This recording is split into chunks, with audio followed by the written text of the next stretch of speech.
todos, eu sou a Neiva, sócia fundadora da Blue Six e está começando mais um Bluecast. Bluecast é o nosso canal para trazer convidados muito especiais e hoje a gente tem uma pessoa muito querida, muito amada e que tem muito conteúdo para compartilhar conosco. Mas eu não estou sozinha nessa bancada, eu estou com a minha Ana, olha, propriedade em a Ana Carla Afonso, que é a nossa coordenadora de dados, ela está comigo para dividir esse tema. Isso aí, eu sou a Ana, sou coordenadora do time da Neivinha, né? E hoje a gente vai falar de um tema bem legal, que é o desafio de medir a jornada do cliente de forma inovadora e assertiva. Bacana. E o Bluecast, como é um canal novo da Blue, há 2 anos a Blue Six compartilha conteúdo, nós acreditamos nisso, que tudo deve ser compartilhado, difundido. Bluecast é um canal novo para falar de inovação, falar de tecnologia, falar de experiência do cliente, falar de relações humanas, porque cliente é gente, é ser humano, e hoje a gente está aqui com uma pessoa muito especial, que eu gostaria de trazer, uma profissional incrível que traz para si uma experiência grandiosa, é a profissional que implantou no Brasil, uma das pioneiras na implantação em NPS, é a Márcia Bandeira Pezzuto.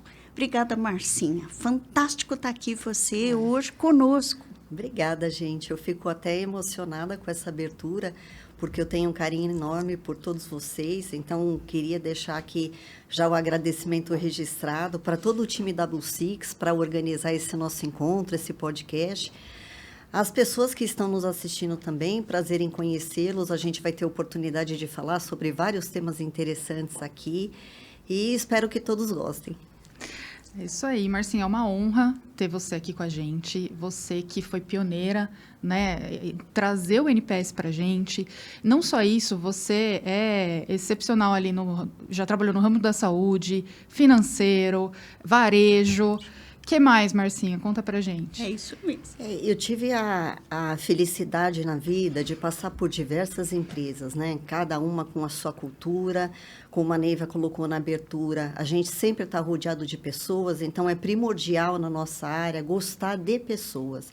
Tecnologia, processos, elas permeiam, né, toda a jornada, mas ela é feita de pessoas para pessoas. Então, eu sempre fui uma entusiasta do tema, venho da escola de atendimento, né, muitos colegas aí da área também são, e eu fui trilhando naturalmente, na época a gente nem falava, né, de Customer Experience, mas já praticava os conceitos de Customer Experience, né? Então, a minha escola começou na Serasa Experian, onde eu tenho uma gratidão enorme por essa empresa, que eu passei muitos anos da minha vida lá. E lá eu aprendi realmente a ser um profissional e estar numa empresa que tem vanguarda, que sempre está olhando na frente. Tanto é que quando a Neiva coloca, né, poxa, pioneira em NPS, realmente isso é verdade, porque em 2009 a gente começou junto um projeto com a Bain Company falar de NPS. Né? Então, eu tive o privilégio, naquela época, de trabalhar diretamente, né, com o precursor do NPS, né, que é o Fred, que todos conhecem, e a gente tinha um projeto de revisão da estratégia quando a Experian comprou a Serasa, né, no Brasil. Então, naquela época, eu não imaginava que ia ter essa grandiosidade que virou o NPS, uma métrica de sucesso que mede a lealdade dos clientes, né? E eu fui trabalhando, desenvolvendo esse conhecimento junto com toda a organização, e realmente é uma metodologia, quando bem praticada, quando levada a séria, ela mexe com todas as áreas da empresa, sem exceção. Né? E tinha as apresentações, o processo do Close the Loop acontecia de verdade, estratégias diferenciadas para pequenas, médias e grandes empresas. Depois, com a entrada da Experience, também teve a visão de pessoa física, quando começamos a ofertar produtos para pessoa física, participei desse movimento também. Então, depois da Serasa, né, onde a gente começou essa história, vamos dizer assim, de CX, eu fui passando por outras empresas, né? Sendo convidada a implantar essa metodologia, essa estrutura, esse jeito de transformar a organização em busca da centralidade no cliente, né? Sempre focada nisso. Então, eu tive a grata surpresa de passar depois pela Zurich Santander, que é uma grande seguradora. Passei também pela Riachuelo, depois... Agora, por último, né, na DASA, tive essa oportunidade também de ir para a área da saúde. E aí, quando as pessoas me perguntam, nossa, Márcia, mas temas tão diversos, empresas tão Super, diversas, né? Mas o pano de fundo é sempre o mesmo. Como encantar clientes, como reter e, mais importante, como ter uma relação saudável que gere benefícios tanto para quem utiliza o serviço quanto para quem oferece o serviço. Então, uma linha de mão dupla. Perfeito. O Marcinho, eu vou puxar daí. Olha só, com toda a tua trajetória, a tua experiência, e nós nos encontramos nesta experiência na saúde, e você, nós vamos falar sobre isso aqui também. Marcinha, quando fala de jornada do cliente, satisfação do cliente, o que você vê de mais atual, mais inovador? O que te chamou a atenção? Qual a solução mais interessante que você aplicou, conheceu nos últimos tempos agora? Eu acho que a questão da inteligência artificial é algo que veio para ficar mesmo com força. E para facilitar também, vamos dizer assim, potencializar o uso das informações. Então, quando bem praticada a tecnologia, até hoje de manhã eu estava vendo um comentário de um colega da área nas redes sociais, falando que realmente ainda as empresas estão patinando um pouco nessa questão do uso da tecnologia. Por quê? Porque sempre precisa ter o ser humano atrás pensando nessa tecnologia e como viabilizar essa tecnologia. Porque senão os processos se tornam muito automatizados. E principalmente aqui no Brasil, a gente tem uma peculiaridade que as pessoas gostam de falar com pessoas. Sim. Então, há anos a gente vem relutando essa realidade, né, de automatizar. Várias empresas até fizeram um movimento de ida e voltaram, porque viram que estava causando muito mais insatisfação do que satisfação. Mas o ponto a tecnologia, quando bem utilizada, ela gera bons resultados. Né? Então, em vários momentos eu tive oportunidade, tanto em operações como na parte de pesquisa, quando você entende a lógica do negócio, quando você mergulha nas expectativas dos clientes, dos usuários, eu acho que é o casamento perfeito para aí depois você projetar isso, né? Colocar essa estratégia em prática. Você vê, então, por exemplo, primeiro, não entender que tecnologia é solução mágica. Exatamente. Não tem solução mágica. Precisa de uma máquina pensante e que esteja conectada ao cliente. Esse é o segredo para você explorar o que tiver de melhor em termos de tecnologia. E aí, Marcinho, eu acho que a Ana deve ter alguma pergunta relacionada com as tuas experiências também nos últimos meses. Sim, só voltando um pouquinho, eu acho que a trajetória da pessoa, né, quando a gente fala assim, eu implantei algo e ele deu super certo, né? A gente vê NPS, C7, são metodologias fincadas, enraizadas. Mas quando a gente traz a inovação da voz, né, a junção entre eu estou vendo a nota do cliente, mas eu também quero ver o que o cliente me fala. Porque nem todo 10 é só 10, nem todo 0 é só 0, né? Exato. Então, como que é a junção das duas métricas ali? Você sabe que, Ana, nos Estados Unidos, 80% das análises hoje, elas ocorrem pelas transações, pelas interações dos usuários. E 20% só através de perguntas e questionários. Né? Isso mostra para a gente, um pouco fazendo conexão ainda com a pergunta anterior da Neiva, que a tecnologia, a pesquisa, o disparo, o acompanhamento, as métricas, elas são importantes, mas a gente não pode esquecer do dia a dia que está rolando. Né? A gente fala de tanta modernidade, mas ainda a gente não vê, por exemplo, a bandeira de um contact center forte dentro das organizações como um touch point importante para trazer transformação para dentro da organização. Nós estamos indo para 2024 e ainda há uma discussão de um canal subaproveitado, onde é visto pelas organizações como algo que gera custo. Sim. E que a gente fica patinando nesse tema, né? Com tanta tecnologia para entregar automatizações, autosserviço, a gente ainda patina, as pessoas ligando para as organizações, usando canais, o próprio Reclame Aqui. Por que tantos anos o Reclame Aqui tem essa ascensão e essa fortaleza que foi criada? Porque as empresas não dão conta de gerir os seus canais. Não são efetivas nos seus canais. Muitos só implantam e deixam lá, né? Pois é, e mesmo quando implantam, tem uma coisa viva ali que eu falo que é um presente.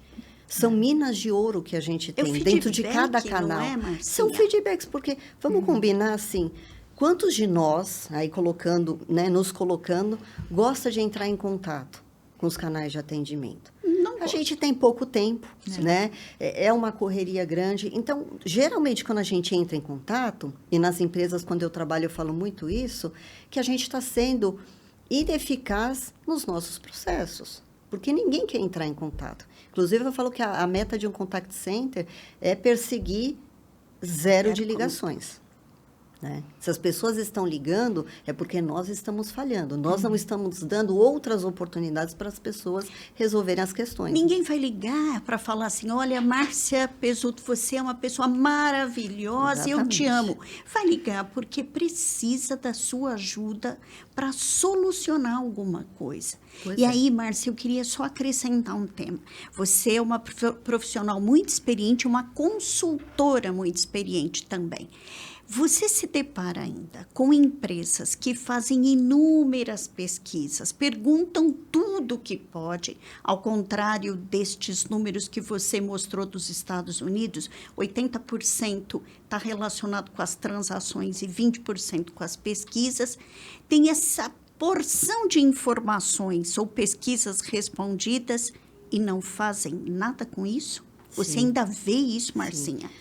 Isso é muito forte em todos os lugares que eu trabalhei. Cada empresa tem um grau de maturidade para poder trabalhar a questão de pesquisa, mas tem uma premissa que quem já trabalhou comigo e teve interação comigo vai até dar risada quando eu falar, que é uma dos meus mantras, né? Mais importante do que pesquisar é o que se faz com isso. Perfeito. Né? Então, a gente pergunta muito, quer saber muito, mas, ao mesmo tempo, não tem fôlego, enquanto companhia, para processar tudo aquilo e para trabalhar. Então, todas as vezes que eu trabalho nas empresas, eu levo esse questionamento. Né? Se eu tenho 10 perguntas, eu preciso ter em mente que eu preciso trabalhar os resultados das 10 perguntas. Então, se eu não tenho fôlego para trabalhar as 10, que eu faça uma. Por isso que o NPS é colocado como uma pergunta definitiva. Por quê? Através de uma pergunta, você tem lá o porquê da recomendação ou não. Então, essa é um dos pontos que a metodologia traz muito forte. Você não precisa perguntar muito, uma pergunta só. Agora, o que a gente ainda vê com os colegas na área comentando? Não basta ter o número, como a Ana colocou, se é 0, se é 10, se é 9, né? Mas o porquê do número. Sim. E aí entra um impasse. Porque se eu não tenho fôlego, às vezes, para processar e para trabalhar os planos de ação dessas 10 perguntas, né, como que eu vou deixar uma resposta aberta para tabular, para entender e para trabalhar os planos de ação dentro da organização? É aí que a gente fala da tecnologia, que foi o trabalho brilhante que a gente fez na DASA. Exatamente. Eu queria puxar esse gancho também, né? A gente trabalhou junto, usando a tecnologia ali para categorizar milhares de comentários, inclusive para ajustar as pesquisas mesmo, né? Mesmo a gente via lá o cliente falando assim, olha, tem muita pergunta, ou tem pouca pergunta, ou não tem pergunta daquilo. Então, a gente fazia esse processo de ajuste. E eu queria saber de você como surgiu essa necessidade da tecnologia, né, a te ajudar, e qual foi o impacto disso para a sua área e para as áreas mais operacionais também. Bom, os colegas de CX vão me entender. Hoje, um dos maiores desafios em CX é você provar resultados em pouco tempo, né? A gente que é da área sabe, mas muitas vezes o corpo executivo não tem essa consciência que a gente vai gerar resultado, mas a médio e longo prazo. Mas a gente, ao mesmo tempo, consegue ir lançando mão de algumas análises, de algumas estratégias para ter alguns resultados a curto prazo e para mostrar que isso tem valor. Existe uma proposta de valor. E não banalizar como o CX é um oba-oba para agradar o cliente, para fazer momentos uau. É muito mais do que isso, né? E a gente vê várias matérias na mídia falando também que a gente primeiro precisa entregar o feijão com arroz, para depois entregar o uau. Então, não adianta você querer pular essa etapa que fica falso. E a gente, como ser humano, vê isso, né? Às vezes a empresa quer te agradar, mas ela não entregou o básico para você. Então, não adianta, eu não vou mudar minha opinião, porque ela deu um momento uau para mim, né? Então, quando a gente começou esse trabalho lá na DASA, existia esse desafio de fazer mais com menos. Eu tinha um time enxuto, né? E a gente tinha um volume de informações, vocês sabem que a DASA é gigantesca, né? A gente respondia de uma forma cross, matricial, para 3 unidades de negócios.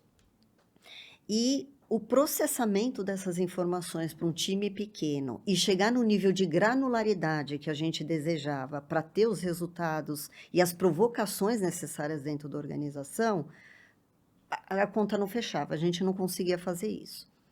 Então, quando eu conheci a Neiva, né, quando ela estava ainda numa outra empresa, né, a gente teve a oportunidade de ter essa interação e eu vi que naquela época, ela já fazia um trabalho que eu não tive oportunidade, na época da seguradora, inclusive, acho que não tem nenhum problema falar, da Zurich Santander, a gente já tinha essa ansiedade de fazer esse trabalho, né, de trabalhar com tecnologia e com inteligência de dados, e não tivemos oportunidade de evoluir. Fizemos até uma POC, na época eu lembro, né, mas a gente não conseguiu evoluir, e eu fiquei com esse desejo e com essa vontade. Quando eu encarei esse desafio na DASA, eu falei, é uma excelente oportunidade da gente resgatar aquele sonho, aquele desejo de trabalhar juntas. E aí eu soube que a Neiva, né, tinha montado a Blue Six junto com outras pessoas e tudo mais, e aí acionei a Neiva e a gente começou a desenvolver esse projeto, né? E aí depois a Ana entrou e todo o time e tal. Eu tô com 2 pioneiras aqui, gente. Bom, e aí a nossa intenção foi essa. Como que a gente transformava o volume de dados usando a inteligência cognitiva do pessoal da Blue Six e, ao mesmo tempo, o uso da tecnologia para processar essas informações, né? Então, várias vezes peguei no pé da Ana, peguei no pé da Neiva. Muito. Eu sou pouco exigente, sabe, gente? Mas faz sentido, mas fez a gente construir um negócio top, reconhecido até pela NICE nos Estados Unidos. Pois é. E aí a gente começou a mergulhar fundo, porque outro aprendizado que eu trago, né, desses mais de 20 anos. Quando você começa a mergulhar no detalhe dos comentários, então vamos supor, hoje eu tenho um questionário que eu só tenho no final um campo aberto para sugestões, dúvidas, reclamações, né? Tem pessoas que têm esse cenário dentro das empresas. Gente, pega esse recorte, não vou falar assim, esquece as outras análises, mas hoje, vamos combinar, a gente dedicar um tempo para preencher as nossas impressões. Eu falo que isso é uma mina de ouro, né? Então, esses comentários, eles têm uma riqueza e as pessoas não usam só para meter o pau, para falar mal. Elas usam também para elogiar ou para reconhecer alguns serviços. Então, é legal você ter esse tipo de análise, tanto para enaltecer, você saber quais são os pontos fortes do seu negócio e levar para dentro essa informação, esse feedback positivo e fortalecer essa cultura, como ao mesmo tempo trabalhar usando a voz, né, dos clientes nos planos de ação. Mas na DAS a gente fez ainda mais. Nós resolvemos abrir os questionários, então foi um exercício árduo de 1 ano e meio para convencer toda a empresa de que era necessário a gente deixar os campos mais abertos. Por quê? Não existe certo nem errado, tá, gente? O que eu estou trazendo aqui é uma experiência que eu vivi e das coisas que deram certo, dos cases de sucesso.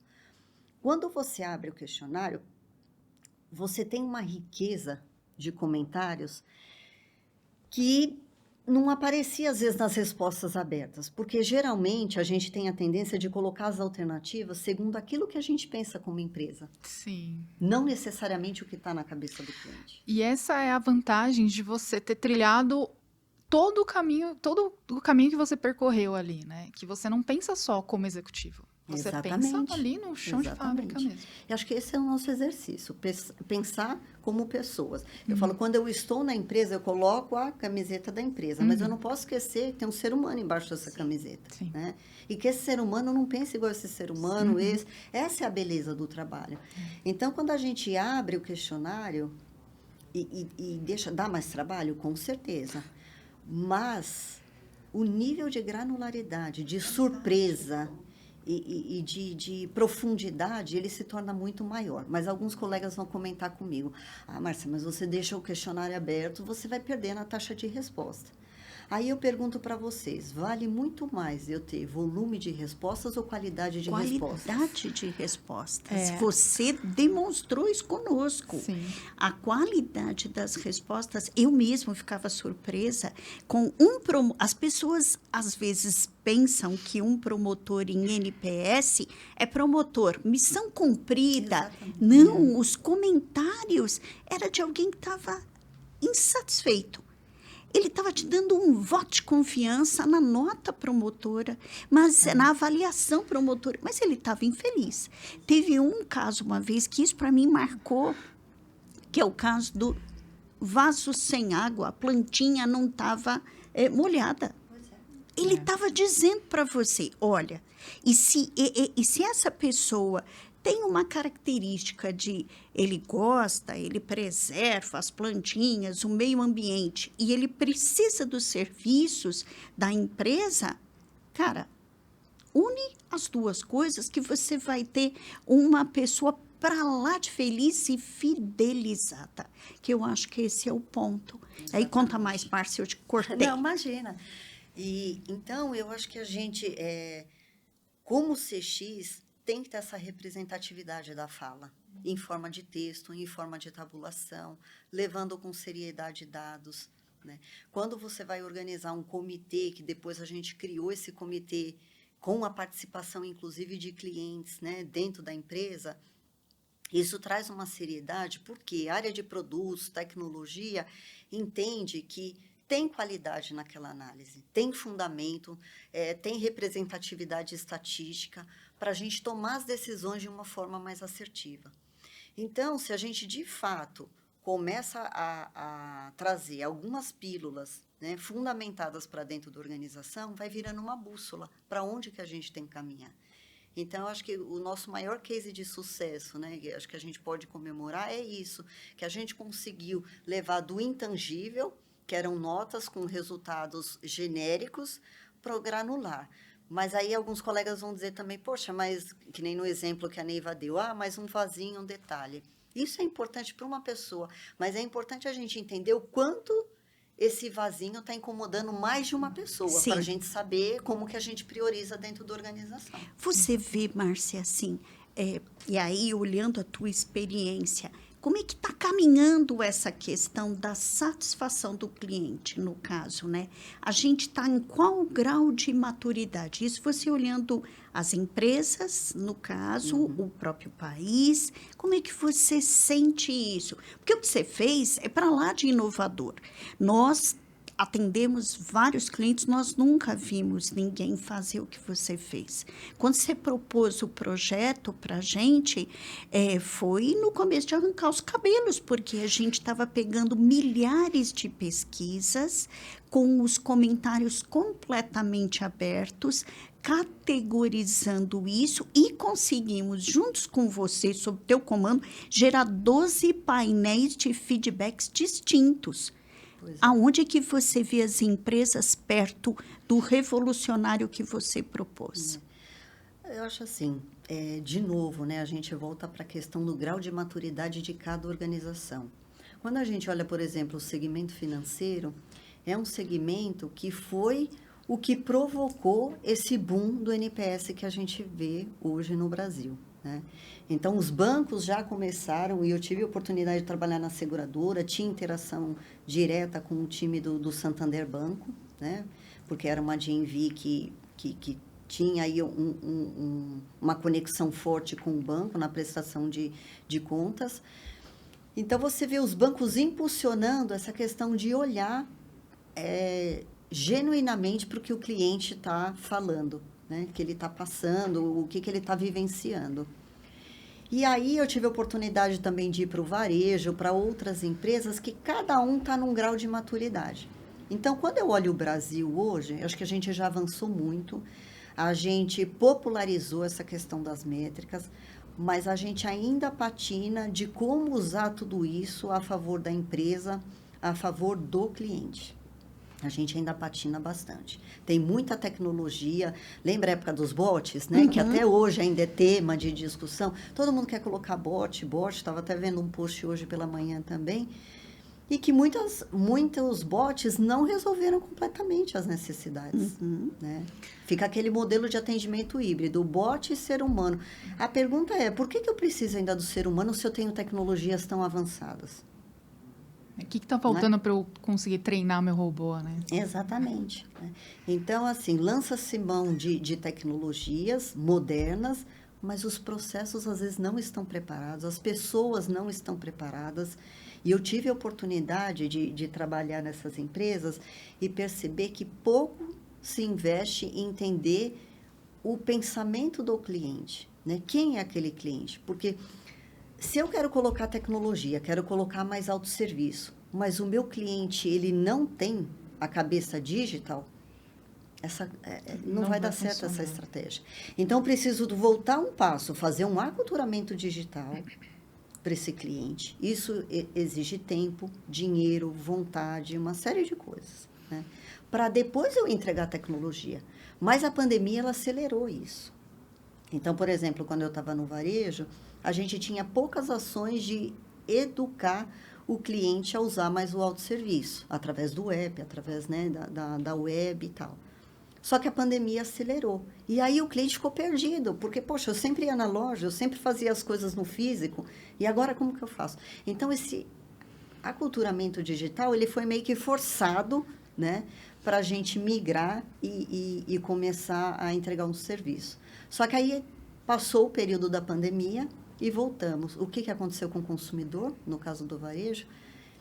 Claro que tem o público alto do e-commerce e tudo mais, mas as lojas começaram a voltar aos movimentos, né? As mesmas questões continuam sendo endereçadas.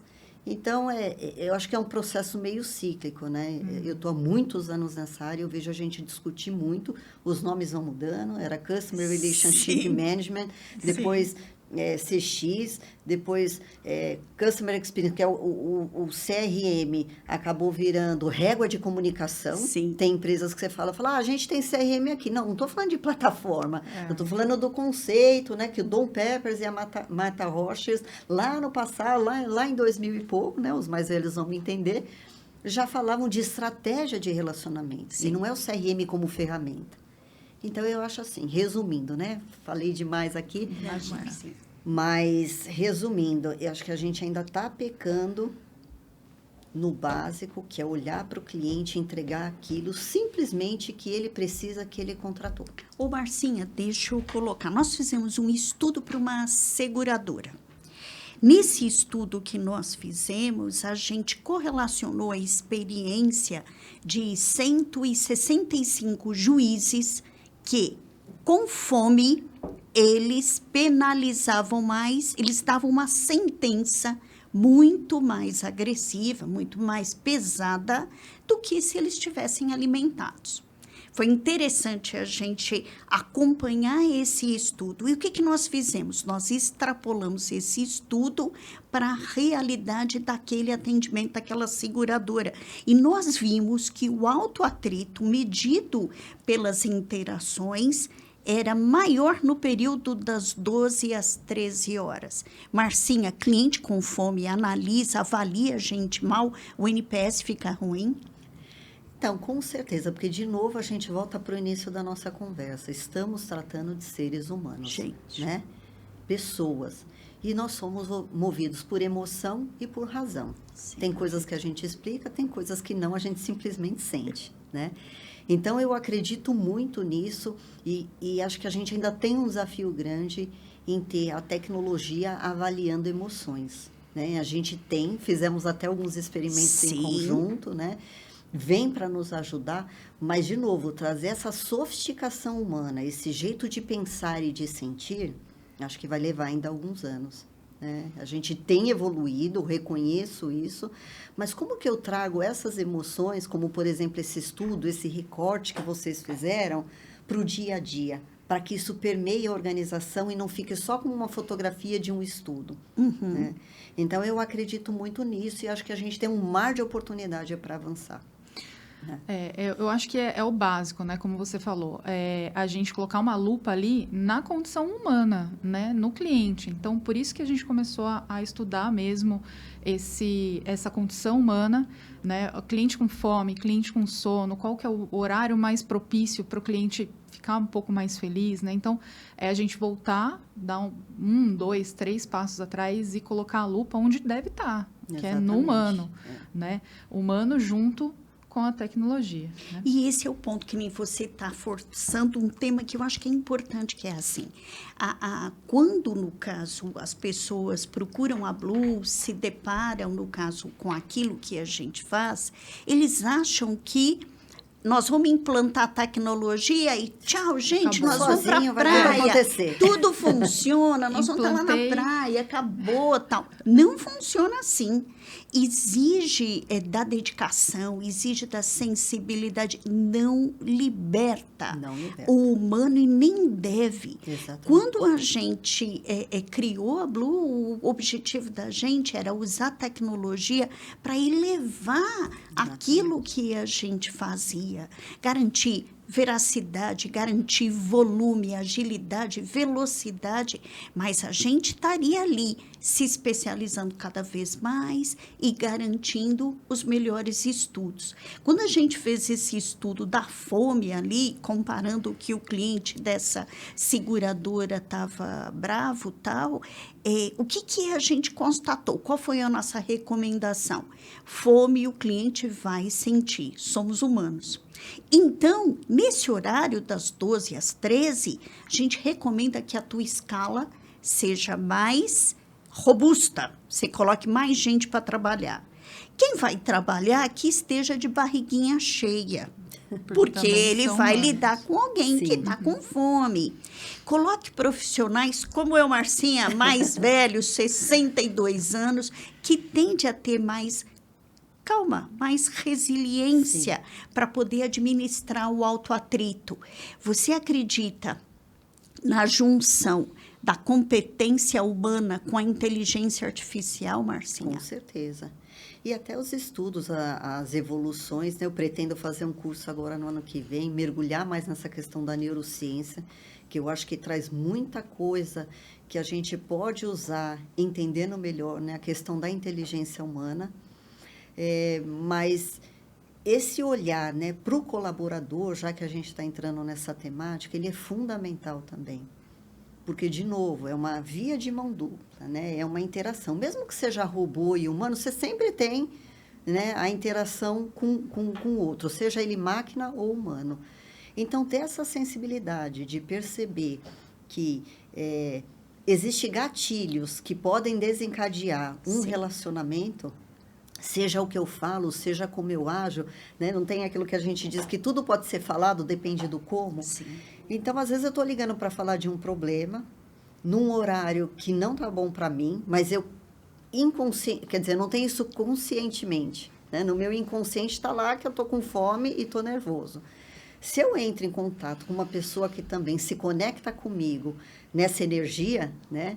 Como que vai resultar esse atendimento, a solução? Né? É uma bomba. Então, às vezes, a gente olha muito de um ponto de vista, esquece que a gente está lidando com pessoas também no atendimento. Né? Perfeito. É isso. Acabou? Falar mais um pouquinho? Eu ia pedir, Márcia, primeiro que eu queria pedir, assim, a gente falou sobre a tua experiência, a tua jornada, o prazer de ter você comandando um projeto conosco, que a gente guarda grandes e excelentes ensinamentos, a tua competência técnica e consultiva também, a tua capacidade de ensinar. Juntando tudo isso, Márcia, manda uma dica para quem está assistindo a gente. Qual a tua recomendação? O que você deseja? Quais são os próximos passos da Márcia Pezzuto? Bom, eu acho que o primeiro passo, a gente demora alguns anos para entender, e a maturidade vai trazendo isso, né? Que eu já entrei na faixa dos 40 há um tempo, já estou indo quase para a faixa dos 50. Quem trabalha com CX não pode gostar de holofote, tá? A nossa experiência vai mostrando. O trabalho de CX é sempre arquitetar, organizar, direcionar, ajudar a empresa a pensar, trabalhar a questão de cultura, para que quem fique no holofote mesmo são os clientes e as pessoas que estão interagindo nessa relação, né? Então, comitê de clientes, geralmente, existe um trabalho árduo para você levar e dar visibilidade de uma forma neutra e transparente para todos os executivos da empresa, os tomadores de decisão, sobre o que está acontecendo e o que precisa ser feito. Na medida que você vai lá e se posiciona como uma área ou uma pessoa que está falando aquilo, não tem a força suficiente para movimentar uma organização quando os executivos que estão junto com você nessa jornada, né, os seus pares, os responsáveis vão lá e eles mesmos levantam essa bandeira junto com a gente. O que eu estou querendo dizer é que você trabalha nos bastidores para quando chegar muitas vezes um comitê, você colocar pessoas para falar, para representar aquelas ações, para ter propriedade que não é uma voz sozinha, né, que vai fazer essa mudança. E muitas vezes, até por conta do orgulho, às vezes, de coisas que estão por trás da nossa vaidade, que é normal do ser humano, a gente perde grandes oportunidades. Então, se eu poderia deixar um conselho para vocês, foquem mais em trabalhar, em orquestrar as coisas nos bastidores, para que as pessoas, de fato, entrem nessa jornada junto com você e com o seu time, porque você só está liderando uma agenda, né? Você não está sendo único e responsável, porque se você se sentir assim, e eu já me senti assim em muitas empresas, você fica numa caminhada solitária e você não percebe. Então, você precisa sempre se preocupar com essa sensibilização para que todos genuinamente pensem no cliente, assim como pensar no colaborador. Você sabe que uma outra bandeira que eu tenho trazido forte é o colaborador, se ele não tem uma boa experiência com a empresa, se ele não acredita no negócio da empresa, se ele não valoriza os serviços que a empresa presta, dificilmente ele vai vender aquilo. Por quê? Porque nós somos assim, né? Eu falo do colaborador no geral, mas nós somos assim. Então, não adianta a gente pedir para ter um bom atendimento se os processos não estão sendo revistos, né? Se eu não olho para esse colaborador e entendo as dificuldades para ele entregar aquela melhor nota. Às vezes a gente fica perseguindo a meta, tem que bater a meta, mas o que está por trás da meta? E aí, uma coisa que eu acho importante, que a gente acabou não falando também aqui, vou só expandir um pouco, que eu acho que a gente não pode deixar de falar. Fica à vontade. Né? Essa questão de como que a gente trata o colaborador dentro da organização. Sim. Sim. Para mim, assim, não dá mais para a gente separar a agenda de CX e a agenda do RH. Não dá mais. Né? Porque essas coisas estão entrelaçadas, elas estão conectadas. Então, eu não vi isso ainda acontecer, é algo que eu quero trabalhar daqui para frente. Projeto novo aí da Márcia Pezzuto. E eu tenho falado com alguns colegas que preenchemos pesquisas de clima dentro das empresas. Sim. Preenchemos feedbacks. Nós, como líderes, temos lá os planos de ação para melhorar a questão do clima. Mas o quanto isso está conectado com a entrega da experiência? Né? A gente não faz essas correlações. Né? Já trabalhei em empresas também que mediam o NPS, o Employee Experience, né? Do colaborador, de prestação de serviço, enfim, várias pesquisas, mas, de novo, como que as coisas se conectam? Né? Como que a gente junta esse quebra-cabeça, entendendo que são partes integradas? E não dissociadas, né? Que uma coisa está longe da outra. São complementares, né, Marcia? Exatamente. Então, eu acho que a gente tem esse desafio. Eu queria deixar isso para os colegas me ajudarem nessa empreitada. Muito. Acho que humano fala com humano, né? E a gente tem a gente fez uma pesquisa um tempo atrás, que é o ciclo circadiano, e aí a gente usa isso para os clientes, né? Mas a gente também tem que usar para os nossos colaboradores. Né? Qual horário que você acorda, qual horário você se sente mais produtivo, qual horário beneficia mesmo a sua vida, a sua jornada ali profissional. Então, falou tudo, maravilhoso. Vamos junto nessa nova empreitada aqui, né? Pois é. E eu queria acrescentar duas reflexões aqui, né? Quando eu estava na Serasa, a gente teve a oportunidade de implantar um projeto Voz, em que a gente olhava para o colaborador, né, os atendentes, de uma forma diferente, preocupado com essa questão da qualidade vocal. E eu já sentei na cadeira de operações, né? Uhum. A Neiva também, não sei se... Eu também. também? Ah, então a gente pode falar com propriedade. É isso né? aí. 100%. Então, a gente usa muito a voz. Qualquer oscilação, baixa de energia que a gente tem, tal, ataca a voz da gente, né? Que é o recurso que a gente mais usa quando a gente está trabalhando nessa área. E aí, o que acontece? A gente fez um trabalho com uma fonoaudióloga para reduzir o índice de problemas que a gente tinha com voz, para trabalhar entonação, qualidade vocal, trazer mais firmeza na voz, porque a voz, ela é uma arma poderosa para o bem e para o mal. Sim. Né? Dependendo de como a gente fala, enfim, como vem a entonação, ela dá várias leituras. Então, a gente começou a expandir esse tema, primeiro olhando para a qualidade vocal das pessoas. Então, tinha entrega de maçã, treino que nem teatro, novela que o pessoal fica fazendo aquelas, né, aqueles exercícios, né, com a boca e tal. Os atendentes faziam. Isso reduziu demais os problemas. Eles ficavam extremamente felizes, porque a gente estava olhando para eles como seres humanos mesmo, né? E cuidando do bem que era precioso para eles, ferramenta de trabalho. E, ao mesmo tempo, a gente expandiu esse olhar, inclusive, para processo seletivo de contratação.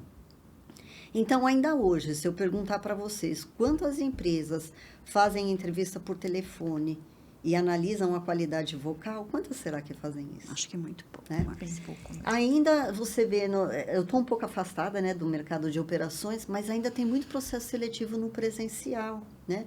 Ou às vezes até no remoto. Mas se a pessoa vai usar a ferramenta do telefone, qual a impressão da voz que ela passa no telefone? Não adianta eu ser super bem aqui numa dinâmica presencial e no telefone eu travar.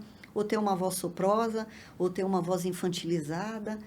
Então, foi um projeto maravilhoso, eu tenho um carinho gigante. Espero um dia conseguir trazer isso à tona de novo, porque eu acho que, só para fechar com o que a gente estava falando, é isso. Dá para a gente fazer coisas simples, que entregam valor. Imagina como esse atendente ia para a cadeira de atendimento fazer o atendimento dele. Né? Então, são coisas que eu acho que a gente tem que pensar. E um outro ponto que fica a provocação aqui para a gente refletir, é algo que eu penso bastante. Todas as métricas que existem hoje, elas medem o momento da jornada, né? Um recorte. A gente precisa focar mais na jornada infeliz. Por exemplo, quando eu estou olhando o NPS, o transacional, que é aquele do touchpoint, né? Que eu avalio uma jornada, lembrando que não é só o atendimento. Eu já falei num outro podcast sobre isso, mas a gente... quem sabe num outro podcast a gente explora melhor, só para a gente não abrir muito o leque, né? Mas é importante a gente entender os abandonos da jornada, porque o NPS ele mede ao final da jornada. E os que foram abandonando ao longo da jornada? Como que eu vou medir? No digital, no físico, no telefone? Por que abandonou? O que aconteceu? O abandono foi porque eu provoquei? Foi por necessidade do cliente? Isso é fundamental a gente discutir quando a gente fala em métrica. A gente ainda está muito preso nesse modelo padrão, SSAT, NPS, ISS. Não estou tirando valor, gente, pelo amor de Deus. Eu uso isso e com muito cuidado, e com muito respeito, né? E funciona. Sim. Só que a gente ainda não evoluiu para olhar os abandonos da jornada. Na prática, é explorar, né, Márcia? Mergulhar. Ou seja, sair daquela receita de bolo. Exatamente. E semelhante ao que você fez, que é abrir o questionário e olhar os comentários, mergulhar e fazer diferente. É a evolução desse processo. Não só persistir num modelo que já foi desenhado e que já está consolidado. O que a gente faz de diferente com isso, né, Marcinha? Pois é. E o próprio close the loop, né, gente?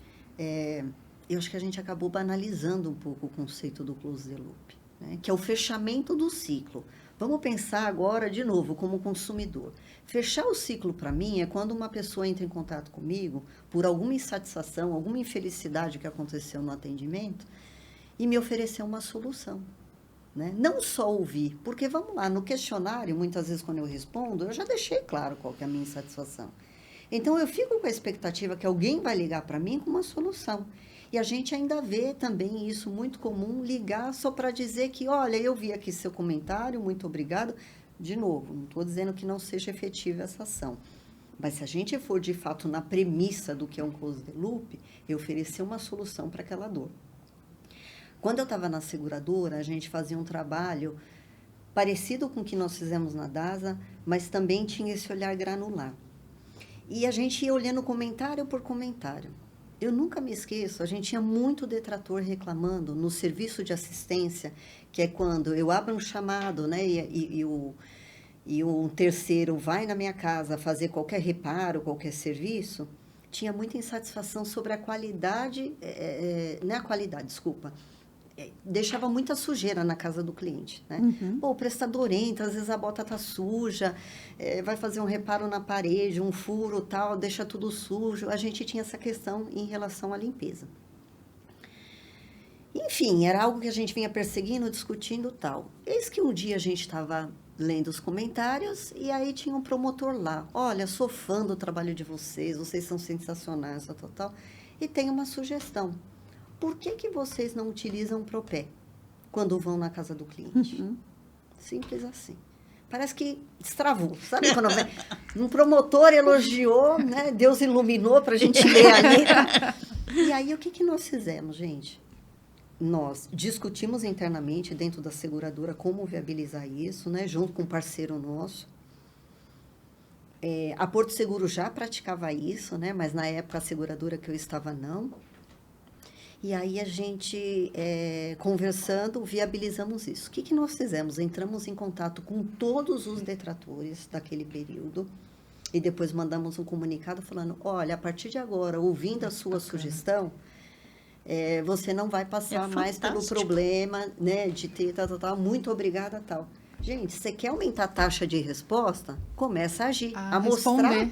Né, a solução para os problemas que as pessoas estão relatando. Porque às vezes a gente está tão preocupada com a taxa de resposta, mas a gente só vai aumentar a taxa de resposta quando a gente passa a solucionar mais e mostrar isso. Sem dúvida, que é o que a gente remete lá no começo. O que eu faço com todos esses dados? Ô, Marcinha, esse negócio foi bom demais. E outra coisa, eu acho que você tem muita coisa para contar, compartilhar.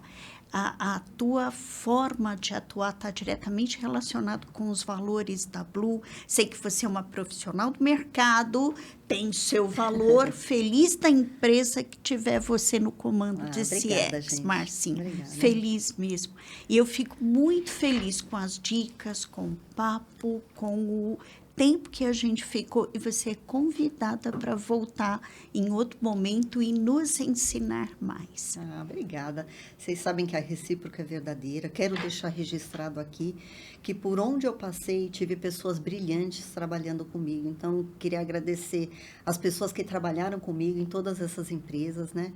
Aos líderes, os responsáveis que me apoiaram, me ajudaram nesse fortalecimento, nesse engrandecimento profissional, e a vocês, que a gente sempre fez belíssimos trabalhos, né? Sempre abrem oportunidade para a gente trocar experiência, e a gente sempre está trocando, né? A gente sempre ensina e aprende, acho que isso que é o gostoso da vida. Fantástico, Márcia, está conosco e vai estar em outro episódio. Vamos estar junto. Márcia Pezzuto vai estar com a gente em outro episódio. É isso aí. Muito obrigada, Márcia. Obrigada, Neiva. Obrigada a você que assistiu até aqui. curta, compartilhe, comente e até breve, né, com um novo Bluecast. É isso aí. Obrigada, gente. Obrigada.